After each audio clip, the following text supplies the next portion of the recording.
কখন যে পরাজয় হলো আর কখন যে বিজয় হলো কিছুতেই বুঝলাম না। শরীফ ওসমান বিন হাদি সারা দেশ তার জন্য দোয়া করেছে না? কেন মারা গেল? সে ভারতের বিরুদ্ধে একটা দ্ব্যর্থহীন আপোষহীন প্রতিবাদী কণ্ঠস্বর ছিল। আমরা খালি একটাই চেয়েছিলাম, স্বাধীনভাবে কথা বলতে দাও, আমাদের কণ্ঠস্বরকে স্তব্ধ করে দিও না। ওসমান হাদি তে মরেছে বটে, কিন্তু সে অমর হয়ে গেছে, সেটা প্রতিবাদী কণ্ঠ হিসাবে। ইসলাম থাকলে বাংলাদেশ স্বাধীনতা আছে, ইসলাম না থাকলে বাংলাদেশ স্বাধীনতা ধ্বংস হয়ে যাবে। আহলে হাদিস আন্দোলন বাংলাদেশ, আসুন পবিত্র কুরআন ও সহিহ হাদিসের আলোকে জীবন গড়ি। বিসমিল্লাহির রহমানির রহিম। ইন্না ফাতাহনা লাকা ফাতহাম মুবিনা ليغفر لك الله ما تقدم من ذنبك وما تأخر ويتم نعمته عليك ويهديك صراطا مستقيما وينصرك الله نصرا عزيزا هو الذي أنزل السكينة في قلوب المؤمنين ليزدادوا إيمانا مع إيمانهم ولله جنود السماوات والأرض وكان الله عليما حكيما। সূরা ফাতহ 1 থেকে 4 আয়াত। যাবতীয় হামদ ও সানা আল্লাহ রাব্বুল আলামিনের জন্য ও যাবতীয় দরুদ ও সালাত শেষ নবী মুহাম্মদ রাসূলুল্লাহ সাল্লাল্লাহু আলাইহি ওয়াসাল্লামের জন্য। 16 ডিসেম্বর বাংলাদেশের বিজয় দিবস উদযাপিত হলো।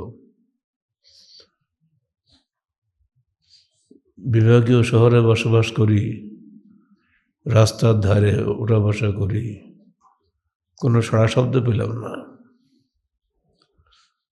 বিজয় দিবসের বিজয় উল্লাস দেখলাম না। পত্রিকার পৃষ্ঠায় দেখেছে রাজশাহীতে, খুলনাতে ইন্ডিয়ান হাইকমিশনের দিকে নাকি মিছিল গেছে। হতে পারে হয়তো ভদ্রমলার দিকে হয়েছে, কিন্তু আমাদের নওদাপাড়া এখানে কিছুই আমরা টের পাইনি। কখন যে পরাজয় হলো আর কখন যে বিজয় হলো কিছুতেই বুঝলাম না। দূর অতীতে 2000 বছর পূর্বে 6ষ্ঠ হিজরিতে একবার বিজয় হয়েছিল। হুদায়বিয়া সন্ধি 4টি শর্ত ছিল। একটা শর্ত ছিল আগামী 10 বছর কোনো যুদ্ধ বিগ্রহ হবে না। এই শর্তটা মেনে নিয়েই রাসূলুল্লাহ সাল্লাল্লাহু আলাইহি সাল্লাম অত্যন্ত দূরদর্শী ও কুশাগ্র বুদ্ধি রাজনীতিবিদ তিনি ছিলেন, তা বোঝা যায় এখানে। সাথী 1400 সাহাবীর সবাই বিরুদ্ধে যে আমরা এখান থেকে উমরা না করে ফেরত যাব না, এই অবস্থায় ফিরে যাওয়াটা একটা হীনকর শর্ত, লজ্জার ব্যাপার। কিন্তু রাসূলুল্লাহ সাল্লাল্লাহু আলাইহি সাল্লাম বুঝেছিলেন এই হীনতা স্বীকার করে নিয়ে যদি 10 বছর যুদ্ধ বন্ধ থাকে, এই 10 বছরেই আমার দিনের দাওয়াত যত বাড়বে, যত হাজার হাজার মানুষ ইসলাম কবুল করবে, তখন মক্কা বিজয় আমার জন্য খুব সহজ হয়ে যাবে। হুদায়বিয়া বিজয় আমার উদ্দেশ্য নয়। মক্কায় উমরা করার চাইতে মক্কা বিজয় করাটা কি বেশি গুরুত্বপূর্ণ নয়? আর সেইটাই হয়েছে যখন হুদায়বিয়া সন্ধি চুক্তি করে পুনরায় মদিনার দিকে ফিরে আসতেছেন, সেই সময় হঠাৎ এই আয়াত নাজিল হয়ে গেল, ইন্না ফাতাহনা লাকা ফাতহাম মুবিনা, আমরা নিশ্চয়ই তোমাকে দান করলাম একটা স্পষ্ট বিজয়। ওমর ফারুক রাগে অস্থির হয়ে চলে গেলেন, আল্লাহ রাসূলের সঙ্গে তর্কে লিপ্ত হয়ে গেলেন। প্রথমে আবু বকরের সঙ্গে তর্ক করলেন, শেষ আল্লাহ রাসূলের সঙ্গে ডাইরেক্ট। এটা কি বিজয় হলো? আমরা তো পরাজয় হয়ে গেলাম। আমরা মক্কা উমরা না করে ফেরত যাচ্ছি, তো এটা পরাজয় নয় কি? কিসের বিজয় হইল? তখন আল্লাহ রসুল বললেন, দেখো ওমর,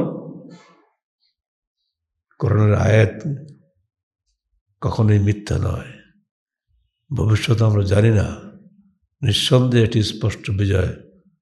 তুমি বেঁচে থাকলে দেখতে পাবে যে এটাই বিজয়। ঠিকই তাই হলো। মাত্র 2 বছর পরেই 8ম হিজরিতে 17ই রমজানে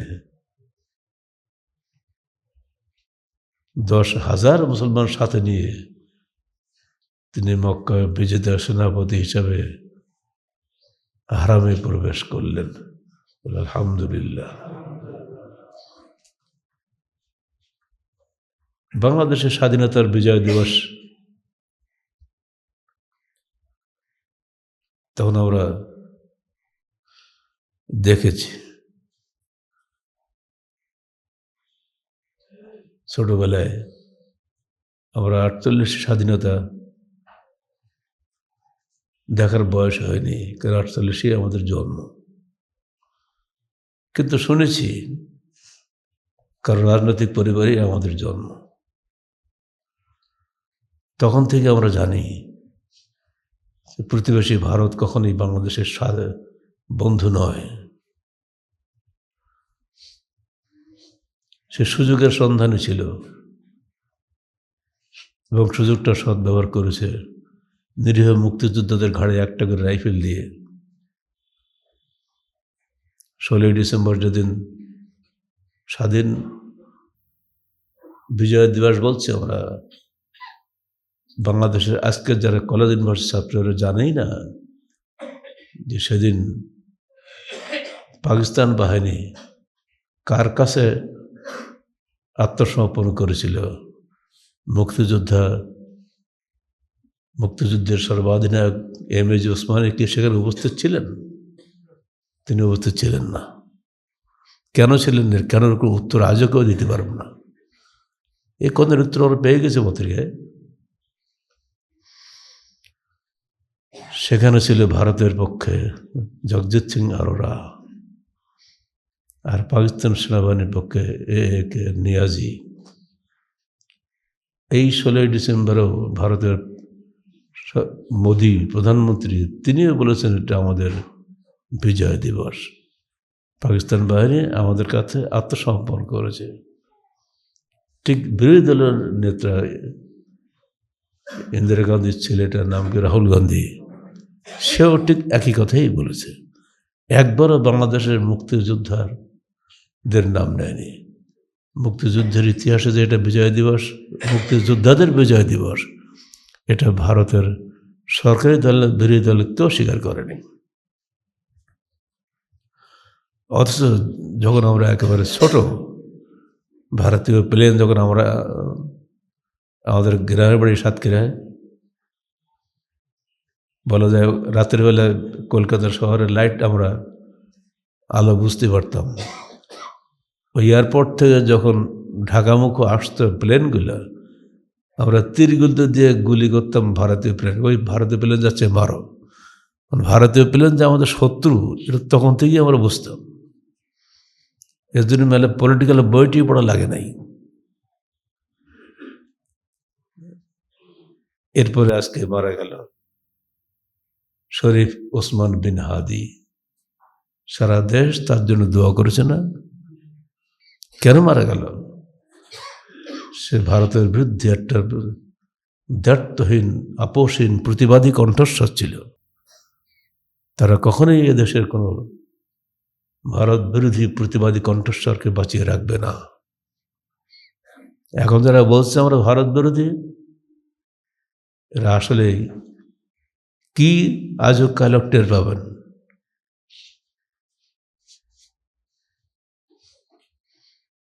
ওসমান বিন হাদিকে কে মেরেছে? কত গল্প শুনছি পত্র পত্রিকায়, সে অলৌকিক ঘটনা সব। দিনে দুপুরে মেরে দিল। এত সিসিটিভি ক্যামেরা চারিদিকে ফিট করা আছে, আসামি আজও ধরা পড়ল না, পড়বেও না কোনো কালে। কারণ যে রাজনৈতিক শেল্টার তাদের পেছনে আছে, তারা আগেই সব ঠিকঠাক করে আটঘাট বেঁধেই কাজে নেমেছে। পত্র পত্রিকা চুপচাপ, কোনো পত্রিকায় বস্তুনিষ্ঠ নয়, সবাই এক একটা চিন্তার উপরে চলে।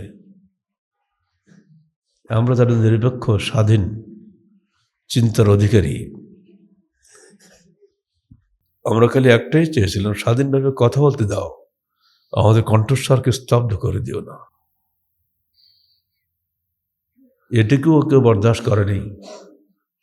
2005 সালের 22শে ফেব্রুয়ারি রাত্রি 1:30টার সময় বাসায় ঢুকে পুলিশ আমাদেরকে উঠিয়ে নিয়ে চলে গেল। কেন নিচ্ছেন? কোনো কারণ তারা বলতে পারে, বলে উপরের নির্দেশ। এটুকু কথাই আমার ভালো মনে আছে। আমাকে পুলিশ কর্মকর্তা বললেন, স্যার উপরের নির্দেশ। পরে গিয়ে দেখি 10টা মামলা। সারা দেশে বোমাবাজি, ব্যাংক ডাকাতি, মানুষ খুন করা, এরকম করে 10টা মামলা সাজানো হয়েছে। মামলা সাজানো কোনো ব্যাপার নয়, যেভাবে উপরে নির্দেশ হবে ঠিক সেইভাবে সবই করবে, এটাই স্বাভাবিক। সেদিনও যা চাওয়া ছিল আমাদের, আজ সে একই চাওয়া। বাংলাদেশের স্বাধীনতার মূল চেতনা হল ইসলাম। ইসলামী চেতনাকে স্তব্ধ করে দিয়ে কোশ্চেনকালে বাংলাদেশ স্বাধীনতাকে কল্পনা করা যায় না। 1947 সালে 2 নেশন থিওরির মাধ্যমে বাংলাদেশ এবং পাকিস্তান হয়েছে, পাকিস্তান এবং ইন্ডিয়া ভাগ হয়েছিল। সেদিন পাকিস্তানের পূর্ব অংশ ছিল পূর্ব পাকিস্তান। পূর্ব পাকিস্তানের স্বাধীনতা আর 2500 মাইল দূরে পশ্চিম পাকিস্তানের এই বিশাল দূরত্ব এক করে রেখেছিল ইসলামী চেতনা। এই চেতনাকে নস্যাৎ করার মাধ্যমেই পাকিস্তানকে দ্বিখণ্ডিত করা সহজ হয়। একটা আস্ত রুটি গিলি খাওয়া সম্ভব নয়, তাই তাকে ছিঁড়ে 2 টুকরা করতে হয়েছিল। এবার সেটাই করেছে ভারতীয় তৎকালীন নেতারা। আর সেই সময় 2টি রাজনৈতিক বক্তব্য আমাদের সামনে ছিল, তখন আমরা ছোট, শুনতাম প্রায়। মোহনলাল করমচাঁদ গান্ধী আর মোহাম্মদ আলী জিন্না আপন চাচাতো ভাই, তা জানেন? একটা মুসলমান, একটা হিন্দু, উভয়ের বাড়ি বোম্বে। চেতনাগত পার্থক্যের কারণে 2 ভাই 2 দলের নেতা। মিস্টার গান্ধী বলেছিলেন, we are first Indian, then we are Hindu and Muslim. তার প্রতিবাদে মিস্টার জিন্না বলেছিলেন, we are first Muslim, then we are Indian. আকাশ পাতালের পার্থক্য। We are first Muslim, then we are Indian. এটা মিস্টার জিন্নার কথা। আর মিস্টার গান্ধীর কথা ছিল, we are first Indian, then we are Hindu and Muslim. এর মধ্যে আদর্শিক পার্থক্য বোঝা যাচ্ছে না? এই পার্থক্য আজও আছে। বাংলাদেশের বিজয় সত্যিকারের অর্থে তখনই আসবে যখন এদেশে ইসলাম বিজয়ী হবে। আজও ইসলাম এদেশে বিজয়ী নয়। 72 যে স্বাধীনতার কথা বলা হচ্ছে, তা কোশ্চিনকালেও বাংলাদেশের লোকদের দ্বারা রচিত নয়। এটা ভারতের চাপিয়ে দেওয়া 4টি মূলনীতি: ধর্মনিরপেক্ষতাবাদ, গণতন্ত্র, সমাজতন্ত্র, জাতীয়তাবাদ। সেইগুলি নিয়ে এখন রপ্ত করছে আমাদের কথিত ভারত বিরোধী রাজনীতিকরা। আর ওসমান বিন হাদি ছিল এর বিরুদ্ধে প্রতিবাদী কণ্ঠস্বর। তিনি পরিষ্কার নাম নিয়েছিলেন শেরে বাংলা ফজলুল হকের কথা, নাম নিয়েছিলেন নবাব সলিমুল্লাহর কথা। 33 বছরের যুবকটি বলেছিল আমার প্রেরণা হচ্ছে মেজর জিয়ার কণ্ঠস্বর, আই রিভল্ট। মেজর জিয়া এবং তার দল কখনো এক নয়। মেজর জিয়ার কণ্ঠস্বরের অনুসারী যদি তার দল হইতো, তাদের কণ্ঠস্বর এত মরার দুর্বল হতো না। এরা কোশ্চিন গেল দেশের স্বাধীনতাকে স্বাধীনভাবে যদি তুলে ধরার মতো সাহস থাকতো, তা এরাও ঠিক একইভাবে ইসলামের পক্ষে কথা বলতো। তৎকালীন সময়ের এই চার মূলনীতির বিরুদ্ধে গিয়ে মেজর জিয়া ক্ষমতা গিয়ে লিখলেন, বাংলাদেশের সংবিধান পাল্টে ফেলে লিখলেন, লেখো বিসমিল্লাহির রহমানির রহিম। এই দুঃসাহস বাংলাদেশের ইতিহাসে প্রথম তারই হয়েছে। মেহেরপুরের আমবাগানে যেদিন স্বাধীনতার ঘোষণা হয়, সেদিনও বিসমিল্লাহির রহমানির রহিম বলে আল্লাহর নামে স্বাধীনতা ঘোষণা হয়েছিল। স্বাধীনতার দলিলপত্র নম্বর 13 দেখেন, পড়ে দেখেন। আমার সম্পাদকীয় এগুলো সব গেছে। সেই মেহেরপুরের আম্র কাননে এখনো আছে, সেখানে এখনো 16 ডিসেম্বর যে এখানে ফুল দেওয়া হয়, পূজা শুরু হয়েছে। পূজা বাংলাদেশের ঢাকার মেডিকেল কলেজ হাসপাতাল এক অংশে ভেঙে নিয়ে বানানো হয়েছে শহীদ মিনারের পূজার স্থান বানানো হয়েছে। হিন্দু নাকি আমরা? পূজা কেন হবে? এই পূজা পার্বণ দিয়ে আমরা বিজয় দিবস উদযাপন করছি। মানুষের হৃদয়ে এর কোনো আবেদন নাই। আর ইসলাম বলতে আমরা বুঝেছি পরিষ্কারভাবে পবিত্র কোরআন এবং সহিহ হাদিস। বলে আহলে হাদিস আন্দোলন বাংলাদেশ কথিত মুসলিম লীগের চাইতেও আরেক দরজা এগিয়ে গেছে, যে না, তোমাদের এই বানোয়াট কবর পূজার ইসলাম নয়, ইসলাম হবে পবিত্র কোরআন ও সহিহ হাদিসের ইসলাম, যা নির্ভেজাল তৌহিদের ইসলাম। আর সেই ইসলাম কায়েম করার জন্যই আমরা আমাদের জীবন শেষ করছি। নতুন রক্ত যারা আসছে তাদেরকে আমরা ভুলতে দিচ্ছি না যে বাংলাদেশের স্বাধীনতা কিন্তু এত সহজ ব্যাপার নয়। কথায় কথায় বলা 30 লাখ মানুষের রক্তের বিনিময়ে স্বাধীন হয়েছে। বাবা, 30 লাখকে 30,000 আজ পর্যন্ত কেউ গণগাথা কেউ বলতেও পারে না। 9 নম্বর সেক্টর কমান্ডার মেজর জলিলকে সবাই ভুলে গেছে। বাংলাদেশের ইতিহাসে প্রথম রাজবন্দী তিনি। যখন তিনি দেখলেন এ কী স্বাধীনতা, ইন্ডিয়ান সৈন্যরা এসে আমাদের দেশের সমস্ত কল কারখানা সব লুটপাট করে নিয়ে চলে যাচ্ছে, ট্রেন ভর্তি করে দৌলতপুর সীমান্ত দিয়ে সব লুট করে নিয়ে যাচ্ছে, বেনাপোল দিয়ে ট্রেনে ভরে, কেউ ঠেকাচ্ছে না। এ কী স্বাধীন রাষ্ট্র? উনি বুক পুঁতে দাঁড়ালেন, বন্ধ করো, চলবে না। আমার দেশে যা আছে আমার দেশেই থাকবে, ইন্ডিয়ায় দেওয়া যাবে না। আমরা করাচির গোলামি ছিন্ন করে দিল্লির গোলামি বরণ করতে চাই না। বাস, তার এই একটি কথাতেই তিনি অ্যারেস্ট হয়ে গেলেন। বাংলাদেশের স্বাধীন বাংলাদেশের প্রথম তো রাজবন্দী কে? আমাদের ছেলেরা কি বলতে পারবে? প্রথম রাজবন্দী মেজর জলিল। তার মৃত্যু হল ইসলামাবাদে, পাকিস্তানে। সেখান থেকে তার লাশ আসলো বাংলাদেশে। তার বাড়ি বরিশালের উজিরপুরি। এই স্বাধীন চেতা মানুষ এদেশ টিকতে পারবে না। স্বাধীনভাবে স্বাধীন কথা বলার সাহস যেখানে থাকে না, সেটা কখনো স্বাধীন হয় নাই। আর এই জন্যই আল্লাহ পাক তার রসুলকে বলে দিচ্ছেন, ইন্না ফাতাহনা আলাকা ফাতহাম মুবিনা, তোমাকে আমরা আজকে দান করলাম একটা স্পষ্ট বিজয়।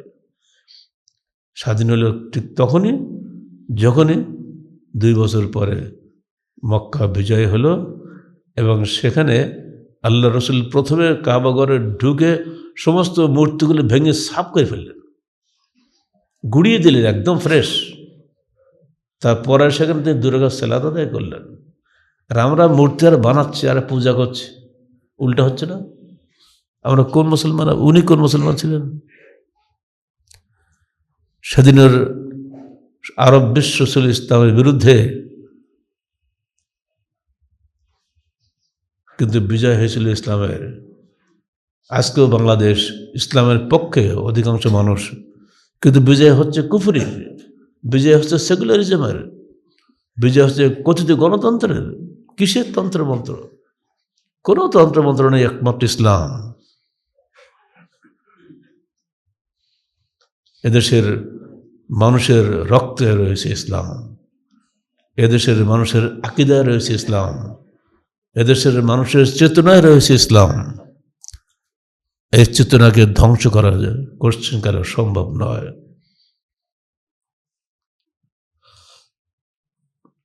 যারা পলিটিক্যালি একটু হুঁশিয়ার, তাদেরকে আমরা জিজ্ঞাসা করতে চাই, হিল ট্র্যাক্ট পার্বত্য জেলা খাগড়াছড়ি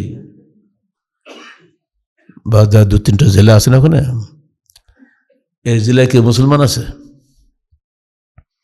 সব তো চাকমা, মানে মোট 35টি উপজাতি সেখানে বসবাস করে, মুসলমান একটাও নেই। এই মেজর জিয়াউর রহমান, তার দূরদর্শিতা এটা যে তিনি সারা বাংলাদেশ থেকে মুসলমানদেরকে সেখানে বসতি স্থাপন করালেন, 15 বিঘা করে জমি দিলেন, যাও ওখানে যে মুসলমান সংখ্যাগরিষ্ঠতা তৈরি করো, নাহলে আজ হোক কাল হোক ভারত এটা নিয়ে নেবে। কারণ মিস্টার নেহরু বলেছিল যে জিন্না, তুমি তো বলছো পূর্ব পাকিস্তান করবে, করবে কি দিয়ে?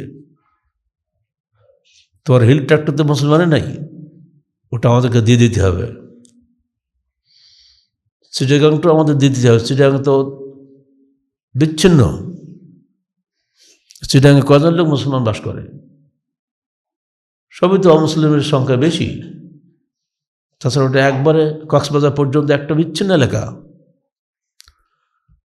মিস্টার জিন্না বলেছিলেন, চিটাগাং তোমাকে দিয়ে দেই, তাহলে আমার বাংলার মানুষ খাবে কি? পূর্ব পাকিস্তানের মানুষ খাবে কি? তখন তো বাংলা টাংলা নেই, পূর্ব পাকিস্তানের মানুষ খাবে কি? ব্যবসার কেন্দ্র তো ওটা, কোনো মতে ছাড়বে না।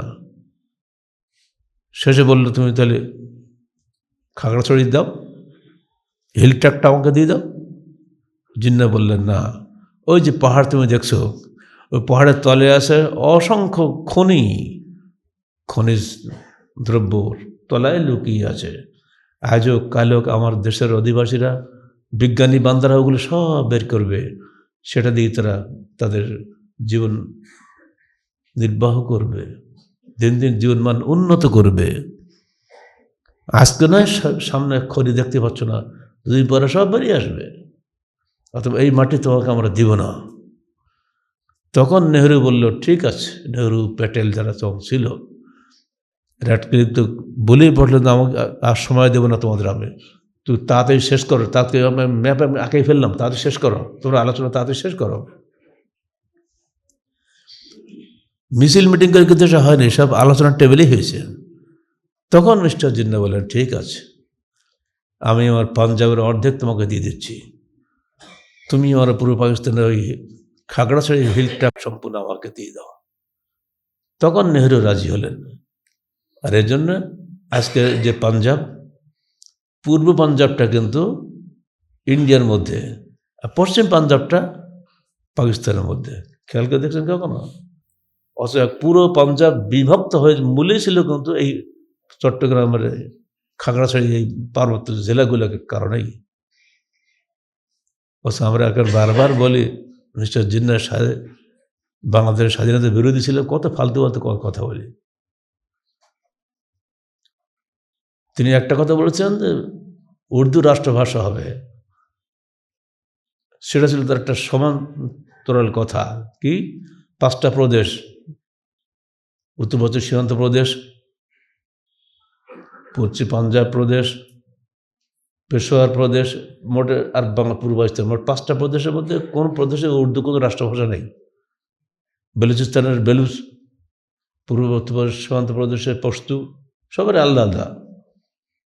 উর্দু কোনো নিজস্ব ভাষা না, উর্দু একটা লস্করি জবান বলা, এটাকে জগা খিচুড়ি ভাষা। এটা বললে সবাই বুঝবে। তো বাংলাদেশ লোকরা, কলকাতা যারা বসবাস, সব করে উর্দু বলতো, ক্যালকেশিয়ান উর্দু বলা হয়তো। উনি সরল মনে এটা চিন্তা করেছেন, পরে উনি এখান থেকে ফিরে যাওয়ার পরে দুঃখ প্রকাশ করেছেন যে এটা আমার বলা ঠিক হয়নি। কিন্তু সেই ইতিহাস এদেশ লোক বলে না, চেপে যায়। মিস্টার জিন্নার কুশাগ্র বুদ্ধি রাজনীতি, তার ধারে কাছে যাওয়ার ক্ষমতা আমাদের নেতাদের নেই। যদি সেদিন এদেশ স্বাধীন না হতো, তাহলে আজকে যারা দেশের বড় নেতা পাতি নেতা হয়ে বসে তৎকালীন সময় তার কোনো খুব খবরে থাকতো না। যদি পৃথক না হতো পূর্ব পাকিস্তান আজকে, আর সেই পূর্ব পাকিস্তানের সেই মানচিত্রের যে মানচিত্র জিন্না দিয়ে গেছিল, সেই মানচিত্রের উপরেই কিন্তু বাংলাদেশ হয়েছে।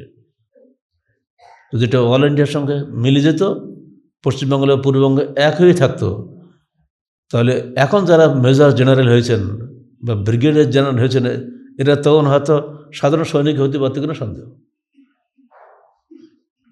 এখন যারা জাতীয় নেতা হয়েছে, তখন তারা পাতি নেতা হতে পারতেন না। যদি সেদিন পৃথক না হতো দেশ, এই পৃথক হওয়ার মূলে ছিল টু নেশন থিওরি, ইসলামী চেতনা। ইসলাম থাকলে বাংলাদেশ স্বাধীনতা আছে, ইসলাম না থাকলে বাংলাদেশ স্বাধীনতা ধ্বংস হয়ে যাবে। অতএব ইসলামী চেতনা যাতে জাগ্রত হয়, আমাদের বড় দায়িত্ব সেটা যেন জাগ্রত হয়, এগিয়ে যায়, চেতনা যাতে বিকশিত হয়। আজকে ছেলেদের সামনে পত্রিকার রিপোর্ট আসছে, 7 সিস্টার্স, মানে 7 বোন রাজ্য নিয়ে। এই যে 7 বোন, বাংলাদেশের ওপাশে 7 বোন আছে, মানে অরুণাচল, মিজোরাম, আর কটা দেশ আছে না পূর্বে আছে, আসাম, এগুলো সব মিলে এ থেকে বলা 7 বোন, 7 সিস্টার্স বলা হয়। এর উপর দিয়ে বাংলাদেশের মাঝখান দিয়ে ইন্ডিয়ান যত মালামাল পরিবহন করতে গেলে খুব মাত্র 600 মাইল লাগে। আর এখন যে ম্যাপ আমাদের আছে, বাংলাদেশকে বাদ দিয়ে ঘুরে যদি লাগে 1700 মাইল, কত খরচ বেশি। এইটা কোশ্চেনকালে ভারত চায় না, সে চায় বাংলাদেশের বুক চিরে তাদের ট্রানজিট চলবে। সেটা শেখ হাসিনা দিছিল, কিন্তু ওটার মানে নেই, ওটা টিকতে পারেনি। আজকের বাংলাদেশের এই অস্তিত্ব ইন্ডিয়ার চক্ষুশূল। এর বিরুদ্ধে যিনি কথা বলবে তাকে গুলির খোরাক হতেই হবে, এবং সেটা হয়েছে। ওসমান হাদি তে মরেছে বটে, কিন্তু সে অমর হয়ে গেছে, সেটা প্রতিবাদী কণ্ঠ হিসাবে। অল্প বয়সে সে ইতিহাস সৃষ্টি করেছে। এসব বুড়া বুড়া নেতাগুলা যা বোঝে নেই, সে তার আগেই যে বুঝে গেছিল। প্রথম চোটেই তো চিন্তা আসে, ঢাকা 8 আসনের তার যে প্রতিদ্বন্দ্বী রাজনৈতিক দলের, তিনি এর মূল নায়ক, কিন্তু সাক্ষী নেই, সাক্ষী জীবনে পাবেনও না। কারণ প্রথম ধারণা তো সেখানে আগে যাবেই, কিন্তু সেটা সম্ভব নয়, প্রমাণ করতে পারবেন না। কেউ কি ধারণা করেছিল যে মেজর জিয়াকে এই বাংলাদেশের মানুষ হত্যা করবে? না, কেউ ধারণা করেনি। কিন্তু তারই হাতে গড়া লোকেরাই তাকে মেরেছে। যখন তিনি যাচ্ছেন ঢাকা থেকে চিটাগাঙে, খালেদা জিয়া বলছে, আপনি যাচ্ছেন, ওখানে তো আপনার প্রতিদ্বন্দ্বী শত্রু আছে। তো উনি জবাব দিয়েছিলেন যে ও যদি আমাকে মারে তো ও তো নিহত হবে। ঠিকই, সেও নিহত হয়েছে পরে, কিন্তু নেতাকে তো মেরে দিয়েছে। মরা পরে তো আর নেতা জন্মে না, নেতা ঘরে ঘরে জন্মে না। ইটের ফরমান আছে, একটা ইট বাদ দিয়ে 8টা ইট দিব, এটা আল্লাহর বিশেষ রহমতেই হয়। ওই কণ্ঠস্বর কোত্থেকে পাবে?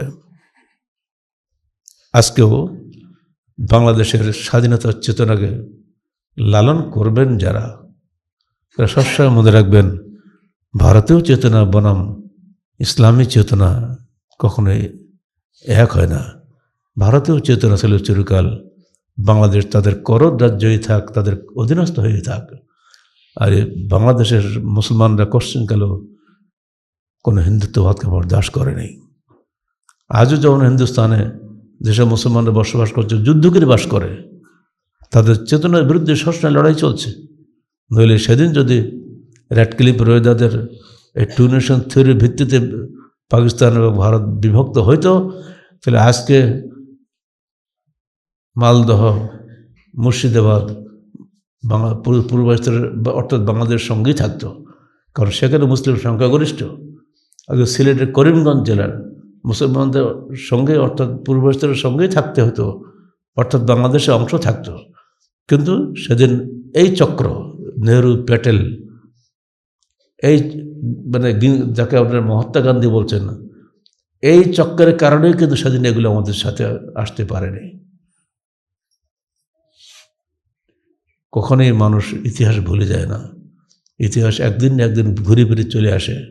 রেজনের স্বাধীনতার পরেই ৭৩ সালে যখন মেজর জলিল আসলেন খুলনা সার্কিট হাউস ময়দানে, আমি নিজে সেই ময়দানে উপস্থিত ছিলাম। সেদিন তার ভাষণ ছিল, আরে বাবা, অন্যান্য সাধারণ ভাষণ, কল্পনাই করা যায় না। তার একটা লাইন আমি আজও ভুলতে পারি না। তিনি বলছিলেন, ব্যাটারি না থাকলে যেমন রেডিও চলে না, চরিত্র না থাকলে জাতি চলতে পারে না। যে জাতির চরিত্র নাই সে জাতি কখনোই সামনে আগাতে পারে না। আপনারা চরিত্রবান হন, সত্যবাদী হন, সত্য কথা স্বাধীনভাবে বলার সাহস অর্জন করুন। কোন অবস্থায় কোনো গোলামের সাথে মাথা নত করবেন না। এগুলো কি ভোলা যায় নাকি? আর সেই জন্য বাংলাদেশে তার স্বাধীনভাবে বসবাসের স্থান হয়নি। প্রথমেই তাকে কারাগারে ঢুকতে হয়েছে, প্রথম রাজবন্দী হিসেবে। এই ডিসেম্বরে তারও মৃত্যু হয়েছে, তো সুদূর ইসলামাবাদে, বাংলাদেশে না। বাংলাদেশের তরুণ প্রজন্মের কাছে আমাদের আহ্বান থাকবে একটাই, ১০০ বছর বাঁচার চাইতে ৫০ বছর বাঁচা অনেক ভালো, কিন্তু স্বাধীনভাবে বাঁচার চেষ্টা করো। গোলামীর দীর্ঘদিন আর স্বাধীনের অল্প দিন এক নয়।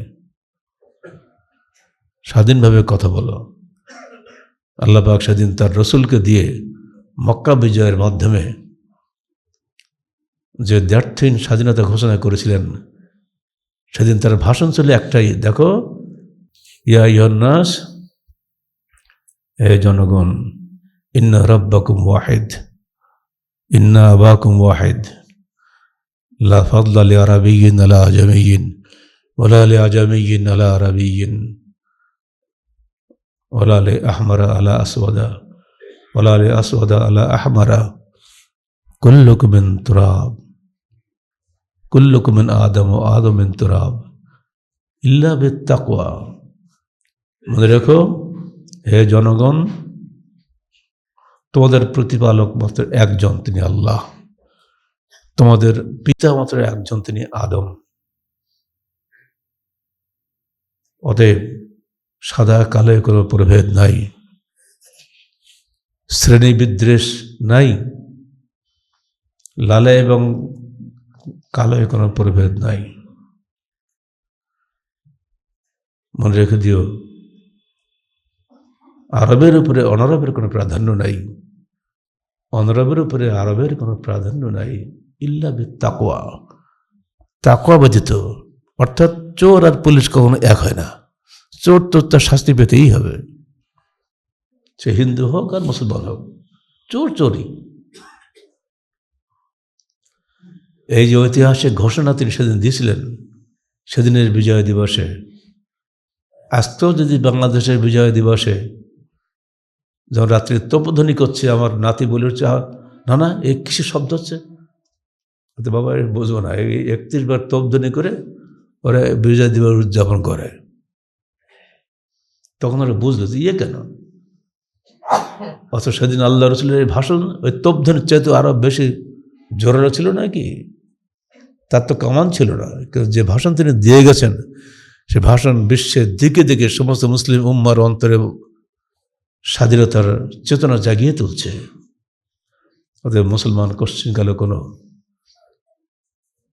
শিরকের সামনে আপোষ করতে পারে না, তা'বুদুনানি ওয়া লা তুশরিকুনা বি শাইআ, তোমরা আমার দাসত্ব করো এবং আমার সঙ্গে কাউকে শরিক করো না। দুর্ভাগ্য, আমরা আল্লাহর সঙ্গে জনগণকে শরিক করে ফেলেছি। আমরা বলি জনগণের সার্বভৌম ক্ষমতার উৎস, আর ইসলাম বলে আল্লাহ সার্বভৌম ক্ষমতার উৎস। আমরা বলি অধিকাংশ রায় চূড়ান্ত, আর ইসলাম বলে ওহির বিধানে চূড়ান্ত। এই যে মৌলিক পার্থক্য, আহলে হাদিস আন্দোলন বাংলাদেশের যে দাওয়াত জনগণের কাছে, এটাই আসুন পবিত্র কোরআন ও সহিহ হাদিসের আলোকে জীবন গড়ি। এই জীবন যারা গড়তে পারবে, এই জীবনের জয়গান যারা জেলখানায় গিয়েও হাসি মুখে বলবে, ফাঁসির মঞ্চে গেলে ওদের হাসতে হাসতে বলবে আমার তকদির ছিল এটাই, তাই হয়েছে, এর জন্য কোনো দুঃখ আমাদের নাই। কিন্তু কোনো অবস্থাতেই আমরা বাতিলের সঙ্গে আপোষ করতে পারি না, কোনো অবস্থায় আমরা মিথ্যার সঙ্গে আপোষ করতে পারি না। আল্লাহ পাক বাংলাদেশের মানুষকে সত্যিকার অর্থে স্বাধীনতার জয়গান গাওয়া তৌফিক দান করুন। পবিত্র কোরআন ও সহিহ হাদিসের আলোকে এদেশের আইন ও সংবিধান যখন গঠিত হবে, তখনই আমাদের এই আন্দোলন থামবে। আমার তো বারবার মনে ধাক্কা দেয় 1994 সালের 29শে জুলাই ঢাকার মারাক বেআইনিয়ে 20 লক্ষাধিক মানুষের সামনে আমাকে তো সময় দেবেই না মোটে, জবরদস্তি করে একবার অনুরোধ করে মাওলানা মহিউদ্দিন খানকে বারবার ভুলতে পারি না। এই বেচারা কত যে চেষ্টা করেছে আমাকে একটু সময় দেওয়ার জন্য, কারণ মঞ্চ ভর্তি পিছিয়ে আমরা সব পীরের সামনে আহলে চড়বে, এটা হয়? তা আমাকে উনি সময় করে দিলেন। তৎকালীন আমার ঢাকা যুব সংঘের সভাপতি হাসানের যথেষ্ট অবদান আছে এখানে। আমি উঠলাম মাত্র 2 মিনিট 10 সেকেন্ডের, তার মধ্যে আমাকে ঘাড়ে হাত দিয়ে চাপতে শুরু করেছে। 2 মিনিট বরদাস্ত হচ্ছে না। সেদিন জাতীয় সংসদ দিকে আঙ্গুলে ইশারা করে আমি মুখ দিয়ে বেরিয়ে গেছিলাম, আমি নিজে মানে কিছু বলে নাই। সকল বিধান বাতিল করো, ওহির বিধান কায়েম করে, এটা কি ওই দিনের বক্তব্য। আর এটাই আজকে আমাদের সারা দেশে স্লোগানে পরিণত হয়ে গেছে। আল্লাহ পাক আমাদের এই স্লোগানকে কবুল করুন, আমিন। আকুলু কওলি হাযা আস্তাগফিরুল্লাহ লি ওয়া লাকুম ওয়া লিসাইরিল মুসলিমিন। এখানে আপনাদেরকে একটা বিষয় বলে দিই, আল্লাহ বলছেন তিনি মুমিনদের অন্তরে প্রশান্তি নাজিল করেন যাতে তার ঈমানের সাথে ঈমান আরো বৃদ্ধি পায়। বস্তুত আল্লাহর জন্য নভমণ্ডলী ভূমণ্ডলের বাহিনী সমূহ, আর আল্লাহ সর্বজ্ঞ প্রজ্ঞাময়। আল্লাহ শুধু মানুষ কি আল্লাহর বাহিনী? ফেরেশতারা কি আল্লাহর বাহিনী নয়? ফেরেশতারাই আপনাকে সাহস যোগাবে। বলছে তো আমাদের কণ্ঠ যে কির কথাটা বেরিয়ে গেল আমরা নিজেই বলতে পারি না। আল্লাহ এমন সাহায্য করেছেন বদরের যুদ্ধে, একবার ডাইরেক্ট ফেরেশতা নামিয়ে দিয়ে। এরকম সাকিনা নাজিল করা হবে, হৃদয়ে প্রশান্তি নাজিল করা, আল্লাহর পক্ষ থেকে এটা হয়। যদি আপনার আকীদা মজবুত থাকে তাহলে আপনিও এটা বলতে পারবেন, আপনার অন্তর থেকে ওই ঈমানের চেতনা বেরিয়ে আসবে। আপনি কোনো অবস্থায় বাতিলের সঙ্গে আপোষ করতে পারবেন না, এটা হবেই না কোনো মতে। যতই চেষ্টা করুন না কেন, বাতিলই থাকবে। বাতিল কখনো হক হয় না। যারা বাতিলকে হক বানানোর চেষ্টা করে, হককে বাতিল বানানোর চেষ্টা করে, তাদের চেষ্টায় ব্যর্থ হবেই। বাংলার জমিন ইনশাআল্লাহ বেরুনবী বিভাগ মুসলমানের জমিন, এটা এখানে কেউ না কেউ কোনো আল্লাহর বান্দা এগিয়ে আসবে ওসমান হাদির জন্য। এই জন্য আমরা দোয়া করি আল্লাহ পাক তাকে যেন জান্নাত নসিব করেন। সেও ছিল একটা প্রতিবাদী কণ্ঠ। এই কণ্ঠ আজকে বেশি প্রয়োজন, যদিও তার পিছনে শত্রু গিজগিজ করতেছে, কিন্তু ওই শত্রুর নাম কেউ নেবে না। হয়তো শত্রুদের শাস্তি কখনোই হবে না। আসল শত্রু হয়তো কেউ ধরা দেবে না, ধরা পড়বেও না। পুলিশ প্রশাসনের সাধ্য নাই আসল শত্রুকে তুলে ধরা, কারণ তার চাকরি একটা থাকবে না। তাই আমরা চাই পরকালের নাজাতের কামনা করব। তার মতো আরও এরকম অসংখ্য প্রতিবাদী কণ্ঠস্বর আরও জেগে উঠুক বাংলার জমিনে। যখন জেগে উঠবে তখন বাংলাদেশ সত্যিকার স্বাধীনতা ফিরে আসবে ইনশাআল্লাহ। আল্লাহ পাক আমাদের সবাইকে তার দিন হকের উপর দৃঢ় থাকা তৌফিক দান করুন। আকুলু কওলি হাযা আস্তাগফিরুল্লাহ ওয়া লাকুম ওয়া লিসাইরিল মুসলিমিন।